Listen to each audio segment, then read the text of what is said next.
जब आप पहले दिन जाएंगे, सबसे बड़ी चुनौती तो पहले दिन ही होती है। पहले दिन जब आप देख लेते हैं तो उसके हिसाब से आप अपने आप को मेंटली प्रिपेयर कर लेते हैं। यह होती है मेंटली जब आप किसी एज ए मतलब अपने विद्यार्थित्व के रूप में, एज ए स्टूडेंट के रूप में जब आप वहां पर बैठते हैं तो आपको ये लगता है कि कहीं ऐसा ना हो कि गलती हो जाए, छूट न जाए, ऐसा न, बहुत सारे हेडक रखते हैं, जबकि ये सब कुछ रखने की जरूरत नहीं है। आपको आ रहा है कि नहीं आ रहा है। एक बात अभी बता दूं कि परीक्षा हाल में 3 तरह के क्वेश्चन आपको दिखेंगे। पेपर उठाओगे तो उसमें 3 तरह के क्वेश्चन होते हैं, वो हमेशा होते हैं। तो आज नहीं, जीवन में जितनी परीक्षाएं दोगे, मेरा एक्सपीरियंस और मेरा असेसमेंट यही है कि परीक्षा हाल में पेपर में आने वाले क्वेश्चन तुम्हारे लिए 3 टाइप के होते हैं। फर्स्ट, कि जिसको देखते ही आप हल कर देंगे, वो होते हैं फुली कॉन्फिडेंट क्वेश्चन, जिन पर आप प्रिपेयर्ड हैं। ये क्वेश्चन का आंसर आ रहा है, इसको लिखना है, वो क्वेश्चन सबसे पहले हल करना चाहिए, क्योंकि first impression is last impression. Examination में सबसे पहले उसी क्वेश्चन को टच करिए जिस क्वेश्चन को कंप्लीटली आपने प्रिपेयर किया है, वो, क्योंकि वो इंप्रेशन डालता है एग्जामिनर के माइंड पर। दूसरे टाइप का जो क्वेश्चन होता है उसमें कुछ थोड़ा बहुत ऐसा लगता है कि पूरी तरह तो नहीं है लेकिन कर देंगे इसको, होता है ऐसा कि नहीं होता?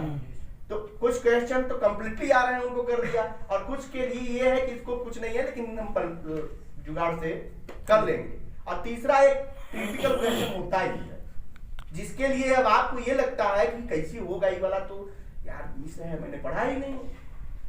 तीनों को करना है आपको, तीनों को है। कैसे करेंगे, यही आपको पहले से प्रिपेयर होना है, क्योंकि आपने जब पढ़ा है तो कुछ न कुछ पढ़ा जरूर है। ऐसा नहीं है कि आपने फालतू में अपना समय गंवाया है, हर विद्यार्थी पढ़ता है, ऐसा नहीं है। इसलिए इन 3 तरह के क्वेश्चनों को हैंडल कैसे करना है आज बैठ के तय कर लेना कि पहला क्वेश्चन जो आ रहा है वो तो उसमें कुछ तय करना ही नहीं है, दूसरा भी जो है इधर उधर करके कर लेना है, वो भी तय नहीं करना है, तीसरा जो क्वेश्चन होता है वो बिल्कुल नहीं आ रहा है या वो रिलेटेड तो है लेकिन उसका कॉन्सेप्ट क्लियर नहीं है, तब कैसे करेंगे? तो उसके लिए ज्यादा समय की जरूरत पड़ती है। जो आ रहा है उसके लिए समय की जरूरत नहीं पड़ती, जो कम आ रहा है उसको थोड़ा ज्यादा की जरूरत होती है, जो बिल्कुल नहीं आ रहा है उसको समय की जरूरत होती है। इसलिए उसके लिए समय आपको एक्स्ट्रा बचा के रखना चाहिए और बैठ के आप दिमाग पर जोर डालिए, आंसर मिलता है। सारे क्वेश्चन हल करने के बाद ही नहीं पहले वही कुछ चक्कर में पड़ गए।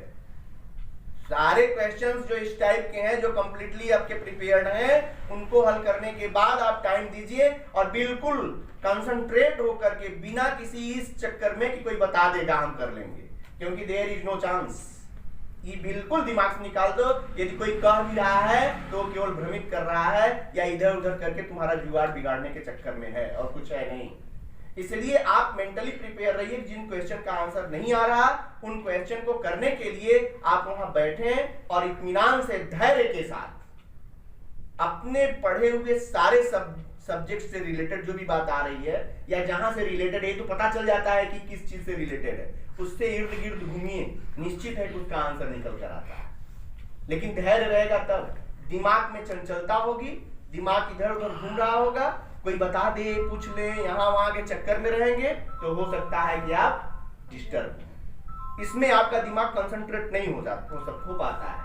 इसीलिए 2 चीजें एग्जामिनेशन हॉल में सबसे कंपल्सरी हैं। First one is patience and second is concentration, धैर्य और एकाग्रता। ये दिन दोनों को आपने अपने को मेंटेन करके रखा तो हमको तो लगता है कि यदि आपने क्लास रेगुलर अटेंड किया है केवल, तो आप सारे क्वेश्चन का आंसर देके आएंगे। यही होता ही है, क्योंकि जब जितनी बार हमने एग्जाम फेस किया है उतनी बार हमने इन्हीं चीजों को पाया है कि जब जब हम जल्दबाजी में रहे हैं, गलतियां करके आए हैं, जब जब हमने अपना कंसंट्रेशन खोया है तो कोई चीज रिमाइंड नहीं हो पाती है, जब जब कोई चीज दूसरी चीज दिमाग में घूम रही होती है तो कंसंट्रेशन नहीं हो पाता है, यानी हम फोकस ही नहीं कर पाते। और ये सब आपके पास है, आप चाहें तो उसे मैनेज कर सकते हैं। इन सब के लिए आप तैयार रहेंगे तो मुझे लगता है कि आप बहुत अच्छा करेंगे।